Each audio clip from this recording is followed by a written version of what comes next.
Black Thought, the magnificent Tariq Trotter and super producer Sean C. Y'all came together for Streams of Thought. This is the third installment, correct? Yeah. Third installment. Yeah. It's interesting because you guys are both, you're in Oregon or or where, I don't know, somewhere over there, and you're in 30 Rock and sober for 2 years. Yeah. Every time you talk about rappers, first of all, you got to be in the city, and you got to be smoking or drinking or something. But this project, it's so intense, man. It's like, it's heavy. You know what I'm saying? Yeah. How did these things factor, and what was your creative process, in coming together?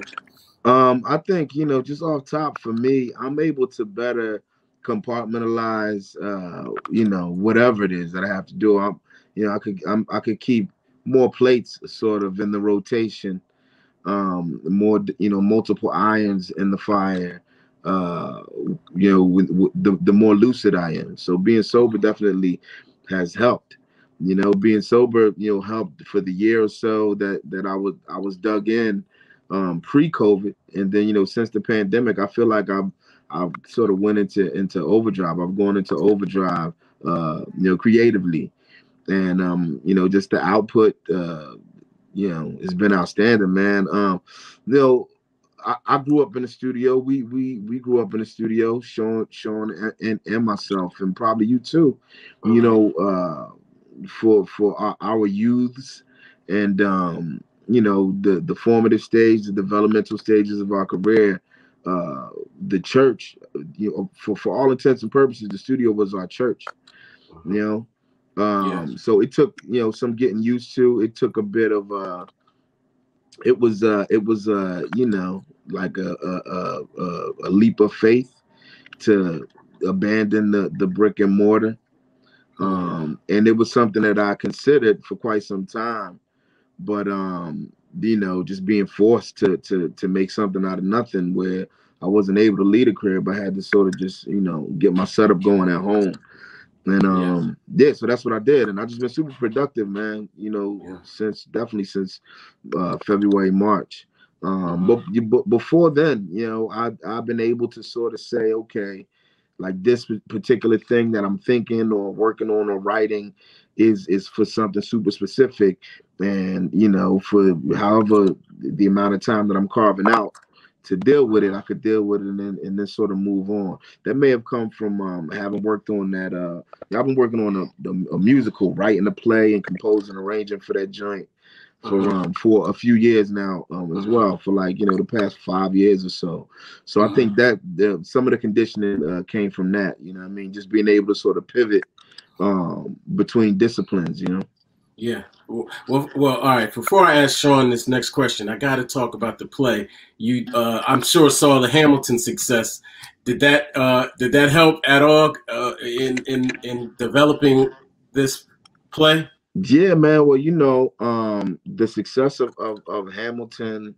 First of all, just the possibilities that Hamilton sort of presented, to me, as far as the expansion of my horizon, and just my appreciation for musical theater and musicals specifically, and just what that potential was. Had it not been for Hamilton, then my only point of reference would have been like West Side Story and Grease and Wiz, right. And, what I mean, just a different vibe. I've never been a huge fan of the musical, especially those classics I just named are the classics, but when you get into anything where the dialogue is rapped, it's always been an immediate sort of turn off for me, and I just shut down. And because people have attempted, and it didn't resonate with me. I'm not gonna say what someone did was bad or good. It had yet to resonate with me personally before Hamilton.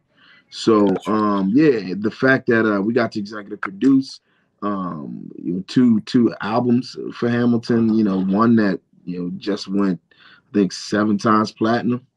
You know what I mean? Like to, you know, win awards and just, you know, just my association with that project, it was a blessing to, you know, to watch it sort of come to fruition from, you know, this small off-Broadway thing to, you know, the history that is made. So that definitely added fuel to the fire. And, you know what I mean, just all about, like, Hamilton is where I sort of set the bar. I set out to create something that was going to be, you know, as dope as Hamilton, or as accessible as Hamilton, or better. You know what I mean? Hamilton became the bar. And then, you know, the dream team, lots of the people who are on my team for this show, which is called Black No More, you were associated with the Hamilton project in some way, shape, or form as well. So yeah, it's been a blessing. It's called Black No More. Yeah, Black No More. What's do you briefly? Do you have a concept of it? Briefly. It's an Afro-futurist satire. Okay. You know what I mean? It's set in Harlem in 1930. Actually, you know, 1929 going into 1930, and yeah, you know, it's a love story, you know, it's essentially, but hilarity and drama and tragedy all ensue.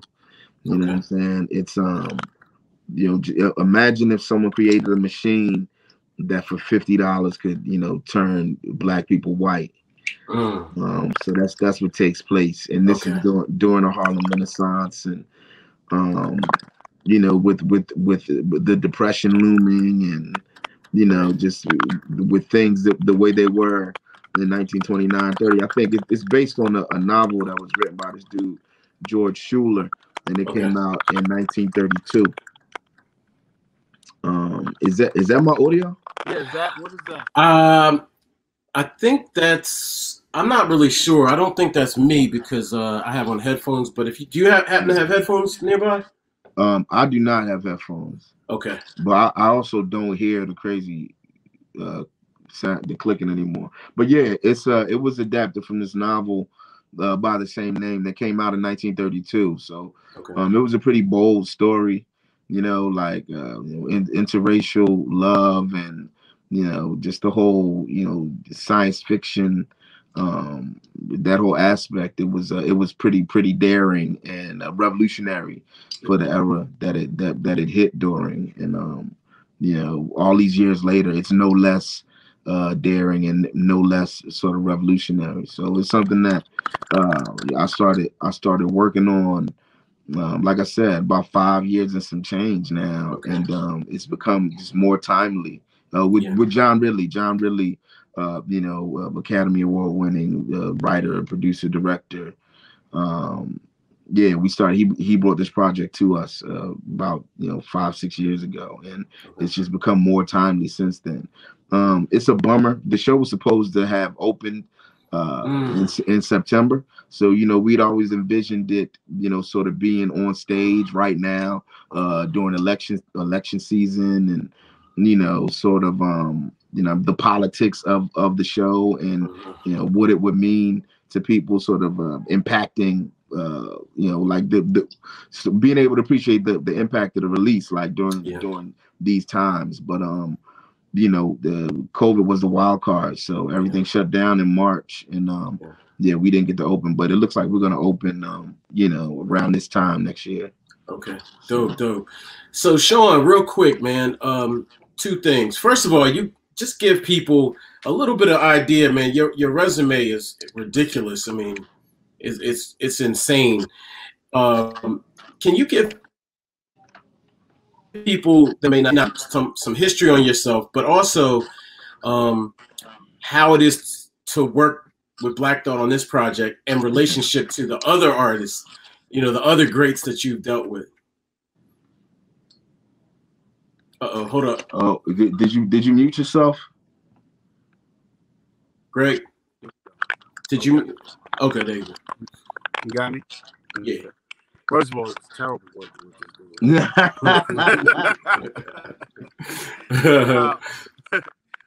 It was really easy, man. It wasn't any, you know, we've known each other for so long that it wasn't a task.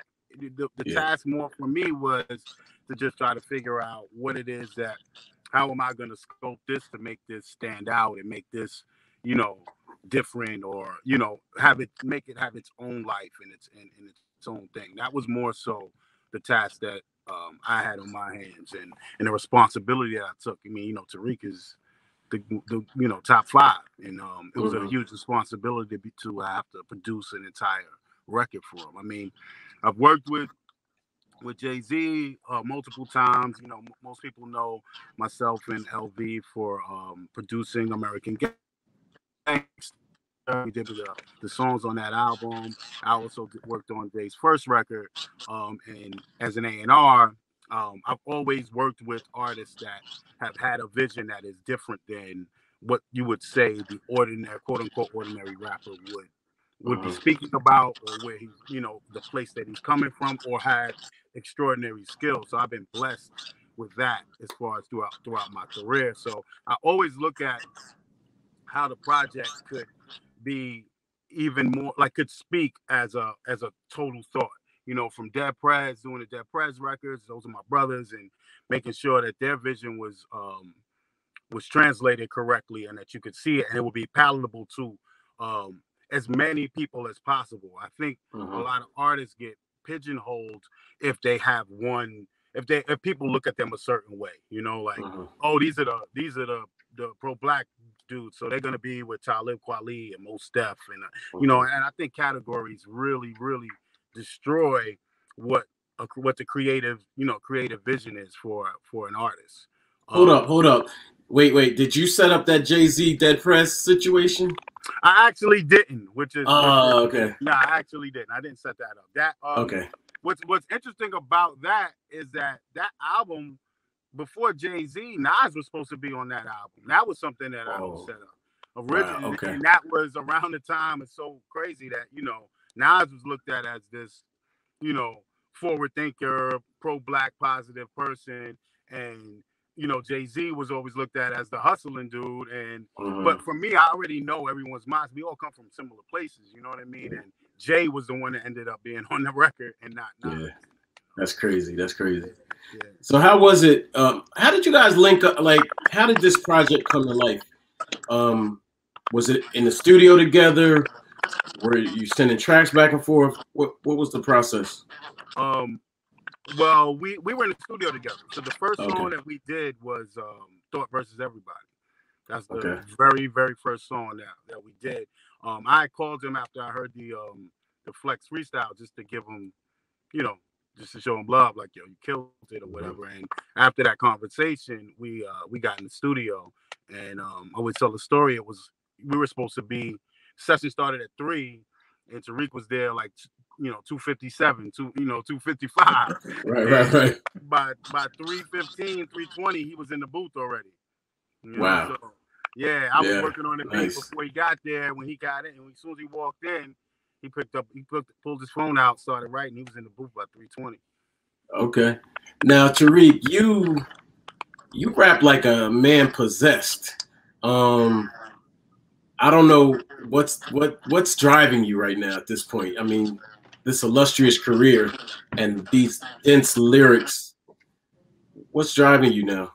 I am kind of possessed, you know, and for me the drive is passion, man. It's passion. It's you know, I do it for us. I do it for, you know what I'm saying, like the Chuck Creekmans and Sean C's, and, you know, the RZA, Jizza, you know what I mean, just people who cut from the same cloth, from the same sort of graduating class, who appreciate a similar aesthetic, you know what I'm saying? So the people who sort of made me want to do what it is that I do, and the people who, you know, sort of got in the game around the time that I got in the game. And, you know, it's not, everybody is not, you know, didn't stand the test of time. So for those of us who still here, I feel like it's a, you know, even a more, it's a bigger responsibility than ever. Like back in the, you know, in the 90s, early aughts, it was a bunch of people popping. So it was a lot of different, you know, it was a broad spectrum of, like, to sort of choose from, you know what I'm saying, of what we would consider, you know, hip hop, you know, and now I feel like that style, like that type of artist, that feel of production and writing and delivery is far more few and just further between. So yeah, I feel that's my responsibility, man. Like while it's still in me, while I can still do it, and while I know, you know what I'm saying, like I'm continuing to just get better. You know what I mean? If we still improving, then you know, we might as well put it out, because it's for us, man. Yeah. You know what I'm saying? It's for us. Like what I'm looking for, what I'm checking for, the music that's gonna move me and resonate with me. You know, it's not a lot of people putting that out. You know what I'm saying? So if I'm able to set that example, then that's what I'm gonna do. And then, you know, in turn, it does inspire some of the younger artists, you know what I'm saying? To sort of show them how it's done. And it's like, yo, damn, a wake-up call for a lot of these young cats. And you know what I mean? It gets them just on their day in a different way. Like, oh, yo, well, you know, I could really, like, it's people really still out here like doing this shit, like over beats, like with bars. So, you know, that's why I do it. No, nice. Yeah, I got to agree, man. And it's only a few left. I mean, and the thing I like about you and Royce is another one. You guys have continued to evolve. So you still got the bars, but you also have matured and still continue to show evolution, as opposed to maybe, you know, somebody's still talking gun bars or, you know, whatever. And that's no shots, no disrespect, but I think the audience has matured and aged and doesn't necessarily want to hear that. Did you guys ever consider bringing it down a little bit ever? Because production-wise, it's really complex too. You know, it matches up. You mean bring it? What do you mean bringing it down? You know, well, when you hear beats now, a lot of these beats, and again, this is no knock, because everything has a place, but it's no samples, or, you know, just a little, you know, beat here and a bass line and maybe an 808 or something, you know, pretty simple. Nah, I mean, it's not even a thought as far as trying to put anything down. It's just like what feels right. You know, I do what I do, and that's kind of, you know, Tariq's a perfect person, like what he spoke about earlier.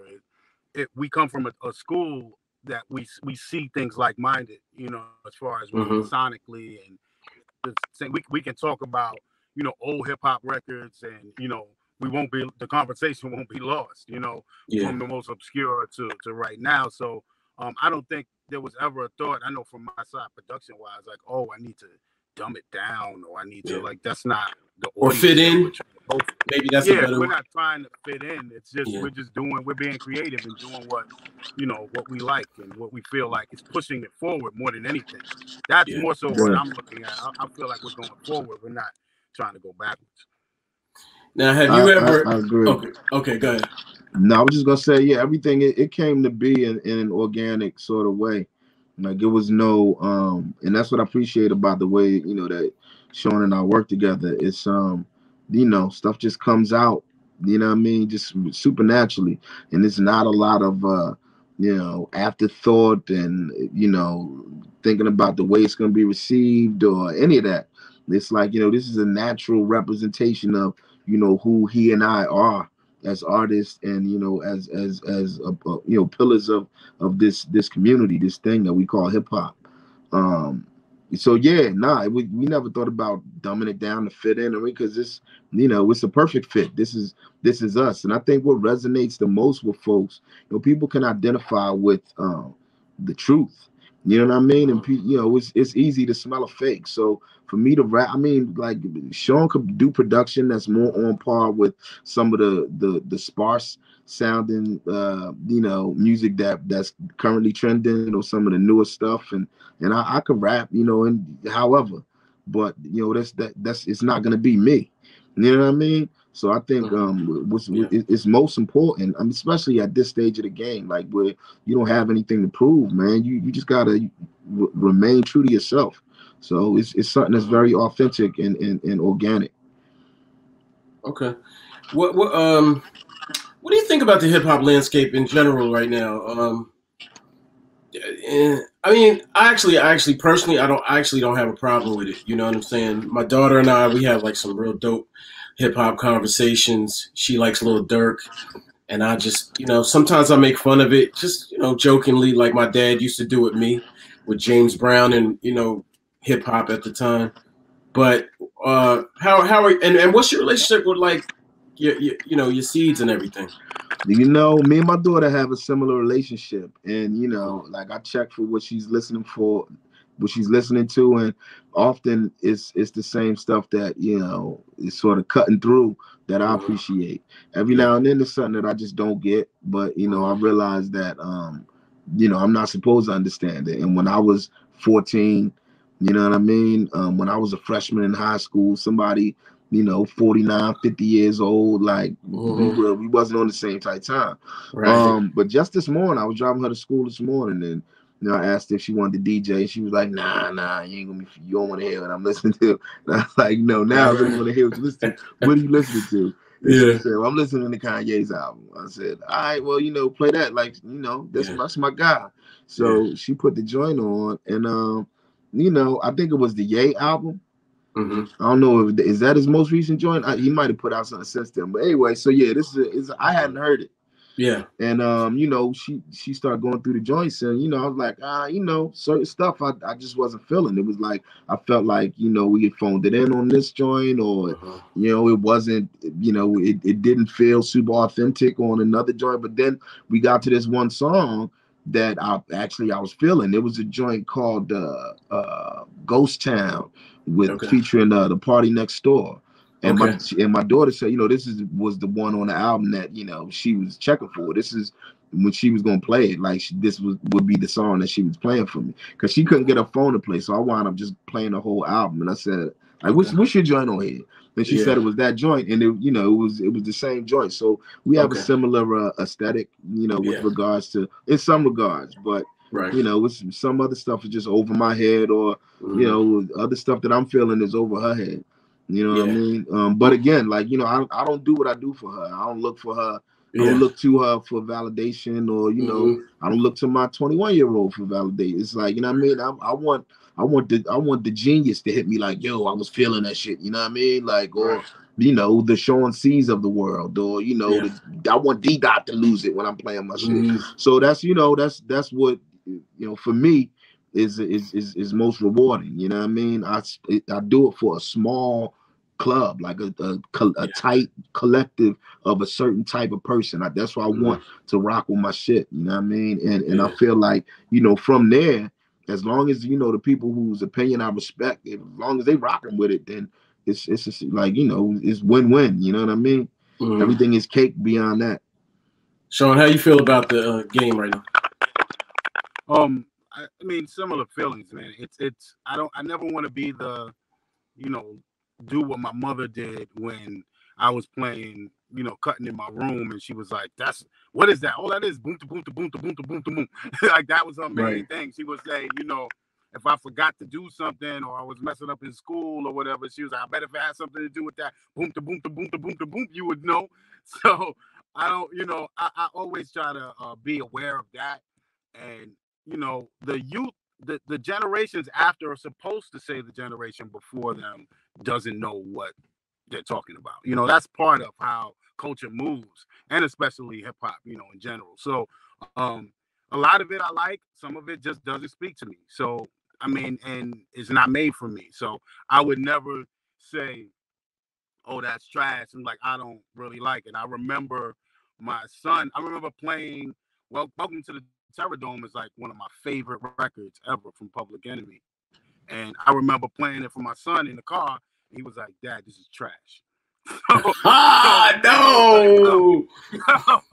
I was like, yo, you broke my heart. Like, yeah, broke my heart. You know what I mean? But I realized that, at that time, it didn't speak to him. You know what I mean? It was like, it's generational when it comes to certain things. And, but his favorite rapper is Jadakiss, and his favorite, Chuck D has a very, very unique way of rapping, and you may not get it if you were not in that generation and at that time. So, I try to look at it the same way. You know what I mean? There's still a lot of great music out. There's some dope shit out, and then there's some stuff that's just not made for me. By the way, my daughter just met Chuck D the other day, last week.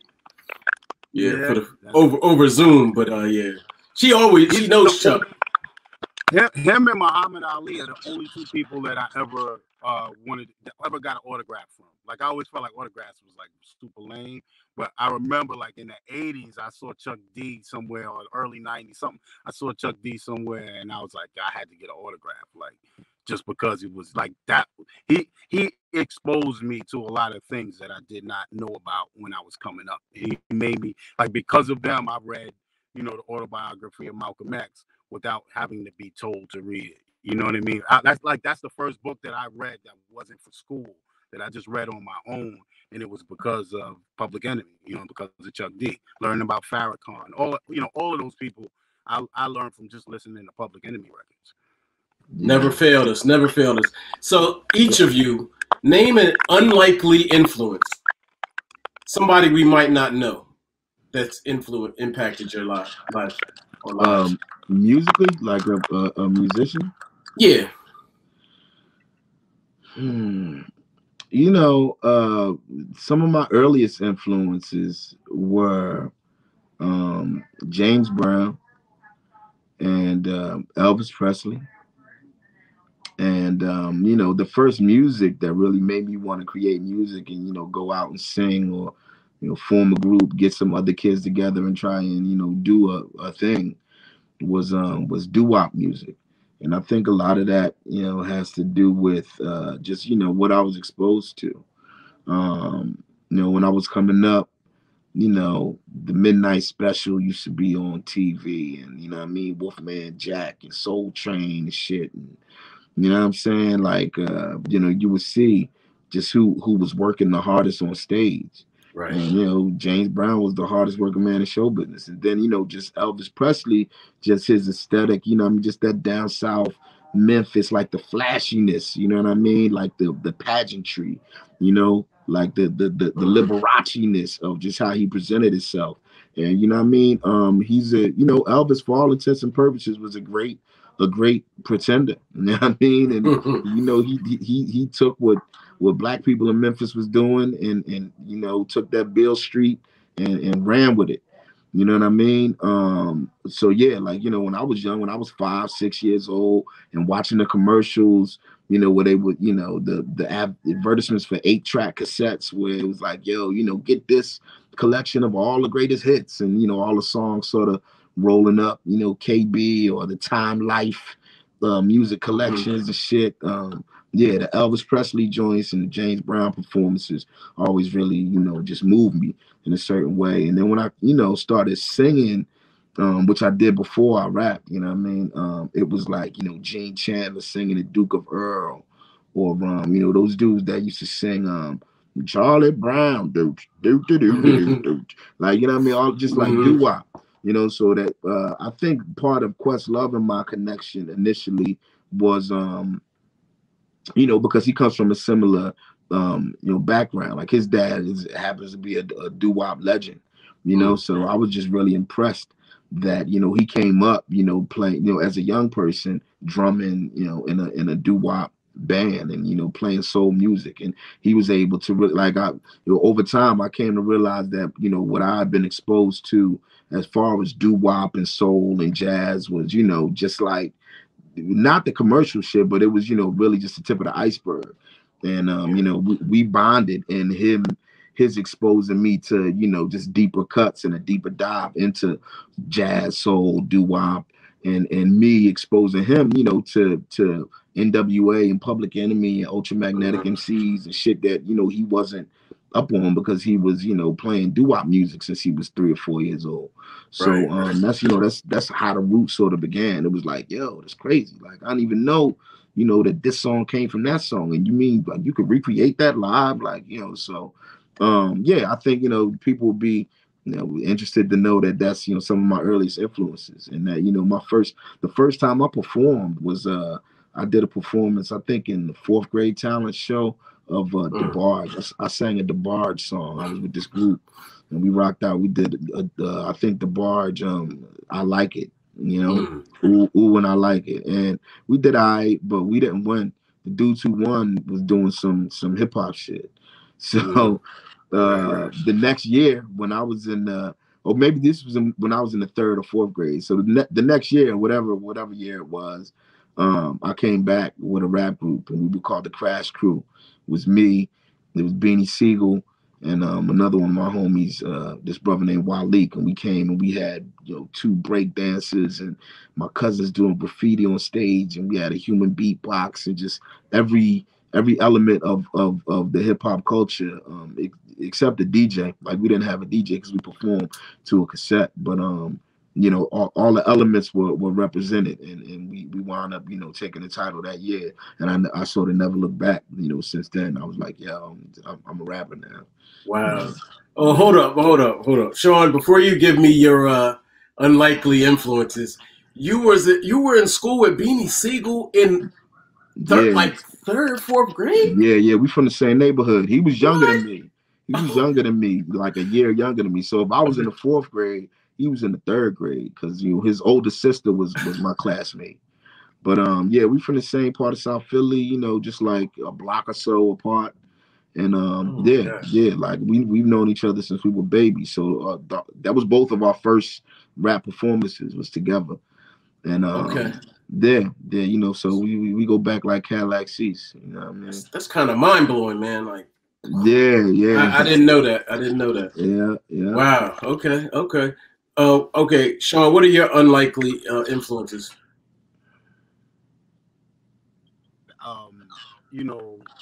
Muhammad Ali would be one, just because, like, when I was a DJ, I'm a pretty laid back dude, like, as an adult, but as a teenager, I was, we had the crew, the X-Men, which eventually turned into the Executioners, and originally, I was one of the founding members, and we would battle all through Harlem, and then we got some people in Queens. But I guess watching Muhammad Ali, just kind of, I may have just grabbed that whole persona of, like, no one's better than me, no one's better than us, and just that confidence of talking shit. Like, I used to just talk so much shit all the time to any DJ. Like, I meet people now like DJ Dummy, who was Common's DJ for a while.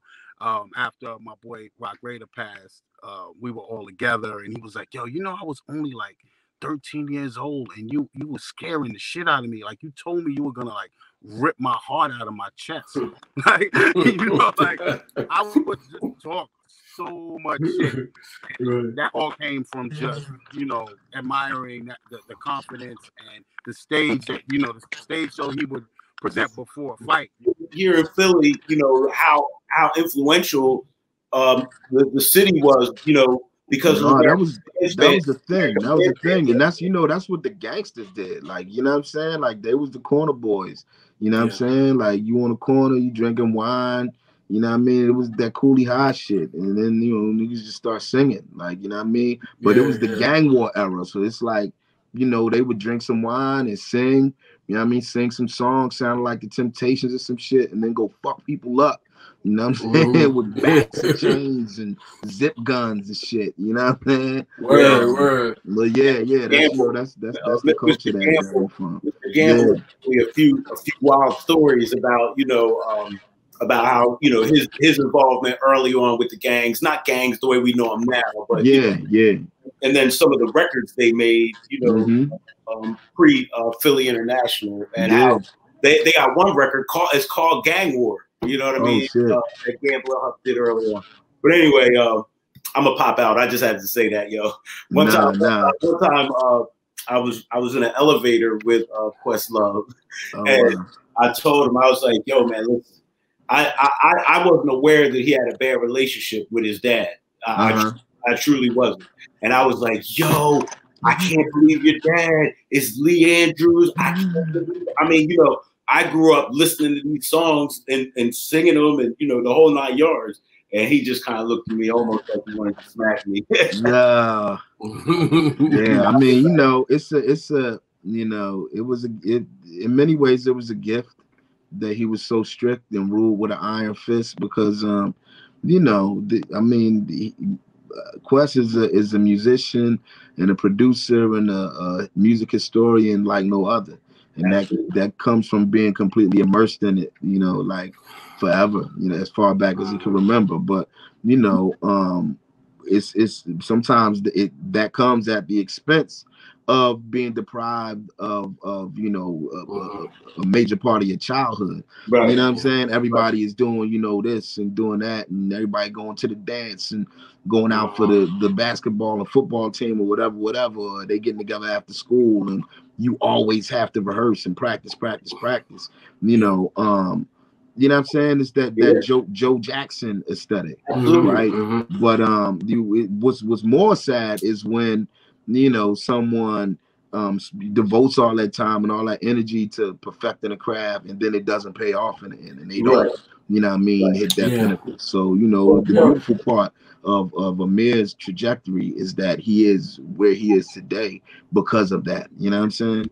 Absolutely. And my conversation with him happened way before he had even gone public with any type of issues with his dad. Yeah. He grew up in Delaware, so we watched y'all come up. We watched you blow all the way. I remember seeing y'all out on South Street in the summertime, and running into you guys just out on the block. And I never knew that was his father, and it just had such an impact on me. And but I mean, all I can say is he comes from the outside looking in. He comes from royalty. No, that's a fact. Royalty. Man. That's a fact. Now both of our plaques are in the street right there. The Philly Walk of Fame right across from where Philly International used to be. But yeah, Mayor's dad is on. Is essentially that's your Philly. That's your star. You know what I'm saying? That's the Philly version of that. So yeah, it's a beautiful thing, and it's to see it come full circle in that way. Yeah. Oh, real quick, thanks for saying Delaware on a record somewhere between Jersey and Delaware. Delaware heads be like, thank you just for acknowledging us. You know what I mean? Yeah. Like we were doing our thing too back in the day. I think the fact that Delaware just rhymed with square back in the day, like y'all caught the brunt of that, and what I mean? Just the whole, what I'm saying, call and response. If you're not a square from Delaware, you know what I mean? But it's always been some dope people in Delaware, man. And I mean, now for all intents and purposes, it's a lot of Philly greats who have relocated. You know what I mean? Oh yeah. Quite a few of the greatest of all time. I'm not gonna put people's location I'm not gonna drop a pin on niggas. You know what I mean? But it's a lot of greats who, like that's where that's home for them now. Yeah, we know. Oh, by the way, we had to pull up on Curtis Blow one time at SOB's. He did If You Ain't a Square from Delaware. it was three of us, boy. We said, yo, what was that about, man? You know what I mean? That's gone. That's over. So respect and love to Curtis Blow, man. My fault. So y'all have on the album Thought versus Everybody. So immediately, obviously, man, you bar it up with the best of them. But I have to ask, is there anybody you would want to versus battle with, or not versus, just battle period? Is there any? Anybody that I would want to battle with, I mean, I feel like, we've already had that sort of meeting of the minds. People that we share the stage, we share, if we jump on a joint together, it's that unspoken, sometimes it's, it's more definitive, but it's always, a competition. So I don't have anything to prove at this stage of the game, man, this point in my career. And quite honestly, just what the Verzuz brand is based on, it's never been my twist. I never gave a fuck about selling records or about having the hit or popular music or any of that. It's always been about bars for me and content and socio-political commentary and the same message, like what I rap about and how I rap, how I do it. None of that is new to me. So if there was I don't know, some brand, what I mean, where it was like, we're presenting a challenge between artists. If I got to collaborate with an artist who works the way in which I work, and it's like, yo, we're gonna give y'all 30 days to do create as much material from scratch that you could create, and you got to prove that you came up with it all within these 30 days. Okay. Like I would do that. I would do that. I put out 10 albums in a month for one motherfucker, like you know what I'm saying. But as far as like my catalog versus your catalog, like I'm not here for that. Yeah. You know what I'm saying? Got you. Okay, all right. Can you? I don't know. This is just the nerd in me. Can you talk a little bit about the rivalry you guys once had, if it was even a rivalry between the Roots and the Fujis? Was that a real rivalry or? That was never a rivalry, man. What it was with the Fujis was when the Fujis got on, when they signed to Columbia Records, Rough House Columbia. Questlove was an intern there at that label. And Scott Storch, who was a member of the Roots at the time, he had a deal at that label too with his partner Cam, who was an R&B singer. And so we used to be up in the offices all the time, running to one another in the studio. The Fujis was in Philly all heavy because they were essentially on a Philly label. Cypress Hill was on Rough House at the time. Nas, you know what I mean, for all intents and purposes. Again, like these are people who were associated with Columbia directly, eventually, but I think out the box at this specific point in time, it was like Rough House was handling their projects. So when we finally signed our deal after a little bin war between Mercury and Def Jam and a couple other labels. We went with Geffen, and we had an album release sort of celebration performance. We like put on a party, and we hired a bunch of people, just some of our favorites. I think we had Onyx perform and J. Rue the Damager. J. Rue the Damager performed. We had Rozelle, who would later become a member of the Roots. We had him come down with Shaki, this female MC that he used to rock with, and they performed. And a bunch of Philly artists, you know what I'm saying, like Bahamadia, and just people that we were already tight with. So when that took place, it was like the hot event in Philly at that time, and Rough House really wanted for the Fujis to be on that bill. They were like, yo, is there any way y'all could fit the Fujis in, like get them to perform with you guys? And I wasn't even really up on the Fujis at that point. I mean, I knew that that they had a record, and I would see Prize around Philly. But they had the Booth Boff joint out, and that might have been it. You know what I'm saying? So yeah, we let him come through, question him, because like I said, he was an intern at their label, so they came through, whatever. We did like some sound check where everybody freestyled and rocked out with the instruments, and I think they had like maybe just guitar and bass. I think it was just like Jerry Wonder and Wyclef, but El Boogie freestyled, and me and Malik rocked out, and we had a good rapport, so we let them perform, and they performed, and then since we had a good relationship. Now during that time, I would just hear a little, you know what I'm saying, it was word on the street was that when you perform with the Fujis, like they had a habit of incorporating some of, if they was feeling your act, they would incorporate some of, boldly and blatantly just bite and shit, you know what I'm saying? Which I hadn't really seen, I hadn't experienced it firsthand, so I couldn't really speak to it. But then we went out on the road, and we went out on the road together actually to support them. We were supporting the Fujis on their first tour. Like this was the tour during which their big record, The Score, that album came out. So it wasn't, I think it was, it was their introduction to a lot of people. And we were on the road, and I think it was the Roots and maybe Goody Mob was supporting the Fujis. And just on that run, you started seeing just some stuff that seemed like it was just a weird coincidence. You know what I'm saying? Like, oh wow, they doing this thing in their show now too, or you know what I mean? They got this section that they call this.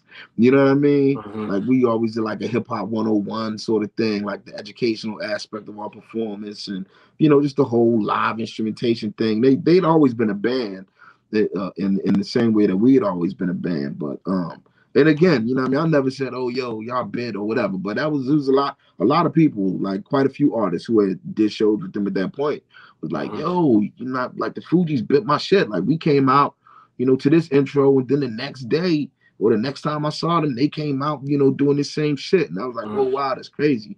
I never really could speak on it still. But then I started seeing him doing interviews, or Wyclef would do interviews where he would say stuff like, we're the #1 first original hip-hop band, and if you see any other hip-hop band performing, then, you know, they got it from the Fujis, and they, you know, like essentially saying that, you know, we hadn't always been doing what it was that we were doing. So I felt a kind of way about that, but it still was no love loss. It was never any love loss because we came up together. The Roots, the Fujis, the Goody Mob, Cypress Hill.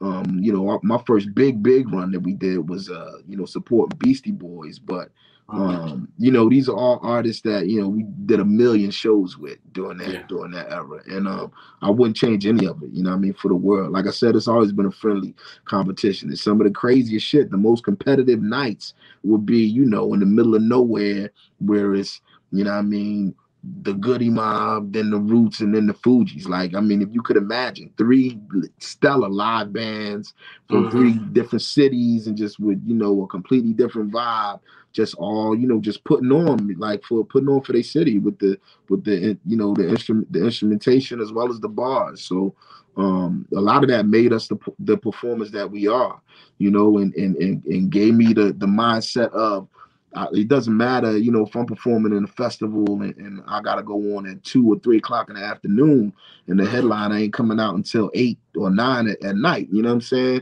You're gonna come out, and I'm still gonna be a hard act to follow. I don't give a fuck if it's 10 people performing between me and you.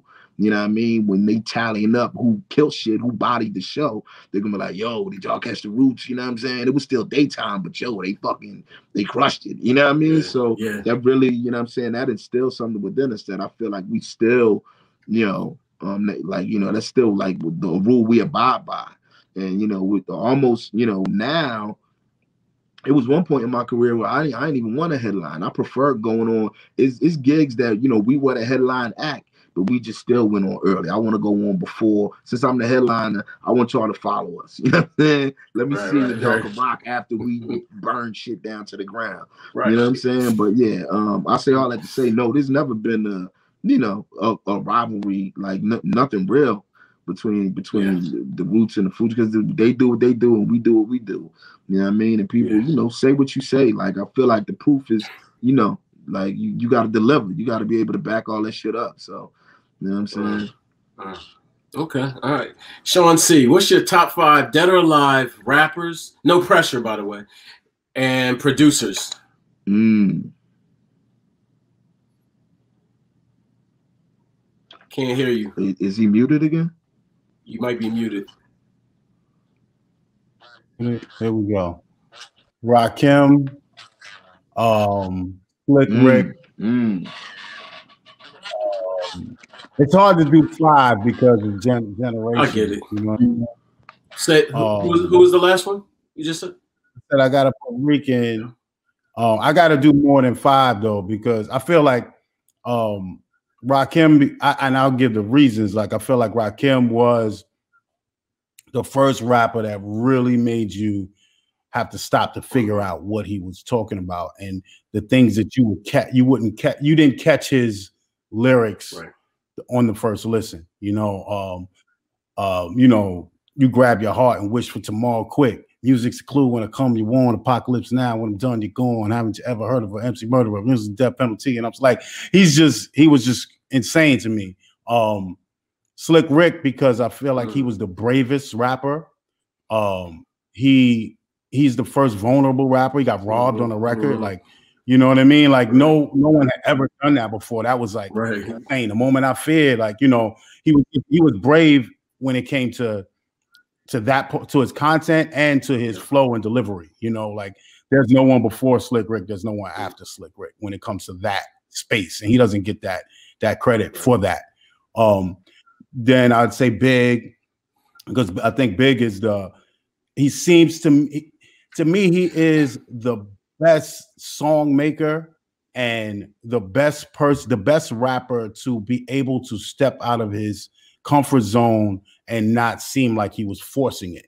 Like he could do other kinds of records and he didn't seem like he was forcing, you know what I mean? Forcing it. I'm going to put Reek there because I feel like Reek is the rapper that has the most dexterity and the longest when it comes to as far as the career that he's still going now, you know what I mean? And as far as like just the mechanics of rapping, there's nobody that can touch him. I ain't saying it just because you're standing there staring at you, giving you the eye. The ice grill. I'll say like the one thing about working about Reek like that I've learned, and even watching that, I just watched that Funkmaster Flex freestyle again like last week. I just watched it again, and then also just being around him, seeing how like when we do songs and like something like Thought versus Everybody, he gets into a place where because he did that straight through, and he's like a runner when you catch like a runner's high. You know, if you run, like at a certain point, you're like, you're in it. Like you don't want to stop running. And I feel like, and this is without me, I've never even had this conversation with him, I don't think, but I've noticed like when he raps for a really long time, when he gets into that middle, that middle place after he's been rapping already for like 5 minutes, or it's just like he gets totally in pocket. Like watching that Flex freestyle, there was a part where you were like, I can't remember the lyrics you were doing, but when you got like past the halfway point and you pause for a second and then you would go like this and then you start rapping again. Then you pause and go like this. And it was like you were like accessing another drive and shit, like, you know what I mean? Like, and it was like it's just like a runner's high. So that, and then I'd say Jay-Z because he has he's been relevant for the longest time with songs and in culture as well. So who did I said? Rakim, Big Rakim, Reek. That's Slick 4. Rick, and Slick Rick. Producers, Bomb Squad are my favorite producers because they influenced me a whole lot with the way that they were able to orchestrate noise. And I've always kind of like patterned my style after that. And even more so on like records like State Prisoner, that's like patterned after a Public Enemy Bomb Squad record. You know what I mean? Gotcha. Where there's noises coming from all different places. You don't really know what that's saying, but it adds texture to what it is. So I'd say Bomb Squad, Marley Marl, Rick Rubin, Quincy Jones, and Bomb Squad, Rick Rubin, Quincy Jones, and then Larry Smith because he was like first. You know what I mean? Yeah, rest in peace. Yeah, for sure. I got that. They calling me to the stage. I gotta get ready. You know what I mean? All right, appreciate you. No, love, man. I wish I could continue this conversation, man. It's dope. It's all good. Yeah. We'll chop it up again. Yeah, I hope so. I hope so, Chuck, man. It's good to see you, bro. You too, man. Showing love, bro. All right, man. Everybody be safe. And then, I skipped Dre. Yeah, Dr. Dre. I can't not say Dr. Dre. And I don't have to explain why Dr. Dre. Right. He's the one that's able to bring out the best in an artist. He is a pure producer when it comes to producing. It's not just about him making the beat. It's about the song, and that's something else that I really have been. I push that a lot. It's more so about what is the final product of the song. Yeah. The beat can be crazy, but you have to be, as a producer, you should know how to be able to take the artist into another place, or or if he's a new artist, bring out the best in that person's cadences, listen to how he rhymes, listen to or how they sing. Their performance is your responsibility as well. You're not just there for the beat. And I think Dre is the person that brought that to hip hop, and that's why his albums sound the way that they sound. You know what I mean? So yeah, that's my top 5. I probably got somebody. Rick, you want me to, and Rick Rubin because he jumped genre. He jumped out of different genres. Yeah, and that's dope. Now that you mentioned those influences, now I can hear it in a lot of some of it in the album, man. And I love the album because it's got different forms and textures, and some songs don't have a hook, some do. Some, he's singing. We didn't really get into that like I wanted to, but he's singing on joints too. In terms of the relationship, you guys. Did you ever? I got a question. Did you ever say, "Hey, that ain't it"? Like, nah. But you know what? We do like. I think the thing that the relationship. This is what made the album easy to make and fun to make, and I think it comes across in the product and in the project is that we both had mutual respect for each other, and the fact that I could say, "Yo, you could say that line better." Right. Or, you know what I mean? Or something like that, which was not that often. But it would be times where he would be like, yo, what do you think about this lyric? What do you think about that? Because he would have, it would be a multiple choice sometimes where he would do three verses for one first verse. You know what I mean? And he would like, when you like the most. And then he would go through it like that. And I like this line and that line and that line. You should put those all in one line, you know what I mean? And maybe we, so it was never. This definitely is not a situation where I just made the beats and then he just rapped over. We were together in there cultivating these songs and the direction of where they should go. You know, you mentioned the singing with like Nature of the Beast.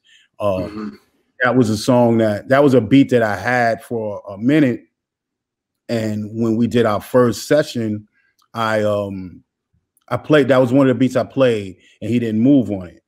And when we went to Portland and we flew out to Portland to just catch another vibe and to work with Portugal the Man as an idea.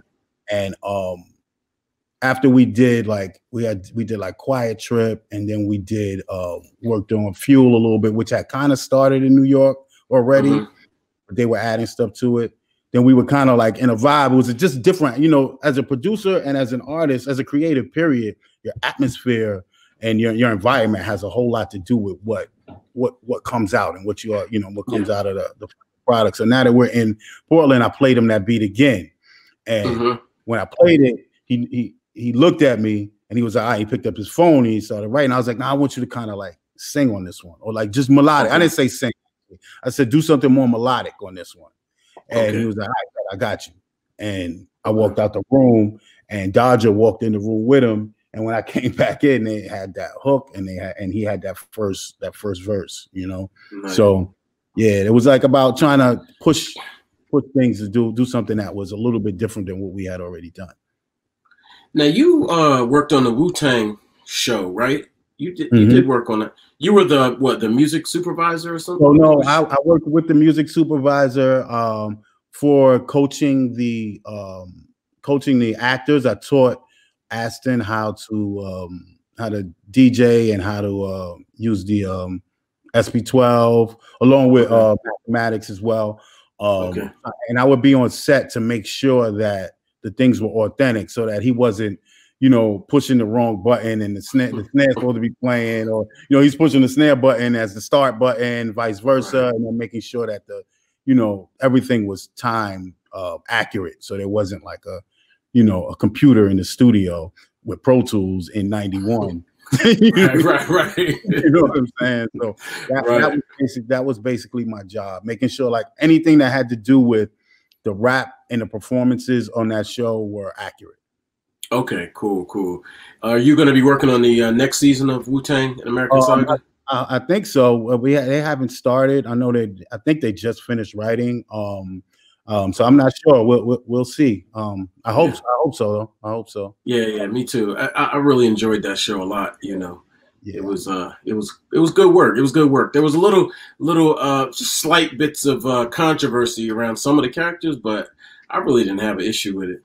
Yeah, some people. I mean, you're gonna always, when you do something that's like a biopic or based around stories, you're gonna always have. You know, they have to change some things for different reasons and just creative. But I think the main meat of that TV show was pretty good and pretty accurate, and they did it for reasons. Shout out to Alex, who was he's a showrunner. He was really dope and really listened to, and the directors really, you know, I would be there with the directors and I would tell him certain things. Like, he's in the booth, he can't hear what he's saying. Like, there would be things written when he's talking to him. I was like, well, he's in the booth, they can't hear each other unless he pushes this button, so he's got to push that button. So they were really open to all my suggestions and wanting to make sure that things were accurate, and RZA would be on hand to make sure that was right as well. Nice. So what else? What's next for you, man? Like, this is an incredible project. You know, he said it pretty perfectly, man. You know, it's really aligned for folks that have that mind state and really want to listen. Like, I've listened like many times. So I'm, you know, digesting that is not easy sometimes, but I like that, you know, actually. Yeah. But what's next for you? Well, right now I'm working on, I got one project that I'm working on. I don't want to talk about yet too, but I think get your boys the exclusive. Really excited about it because we still getting it together. I got to make that announcement soon, but that's gonna be something that's really dope. But film wise and TV wise, I'm gonna be working on the Power Book 3, which is the story of Canaan, the backstory of Canaan, which is set in the 90s. Okay. So I'm working on some of the music for that, as well as I'll be doing the same thing, like being on set to make sure that that's straight. We just did a song for Alicia Keys, on her last record, and then we got a bunch of grind music projects coming, you know, and I've been getting a lot of calls to start new albums. So that's kind of where, you know, the mind state that I'm in right now is TV. And then if I can do a project that's similar to what I did with Tariq, that's where I'm at with it, like trying to do whole visions and whole projects, you know, where we can start the vision from beginning and see it to completion. You know, that album, you mentioned the layers on the record, and I'm glad there's a lot of layers. There's a lot of things that even Tariq surprised me about on this record, which I don't know if you people like really get like certain things, like how he's doing Project Pat cadences and saying Project Pat, like that's just to show how vast his, you know what I mean? It's and what he listens to, and not being categorized as just a certain kind of rapper, you know what I mean? Yeah, those things are important.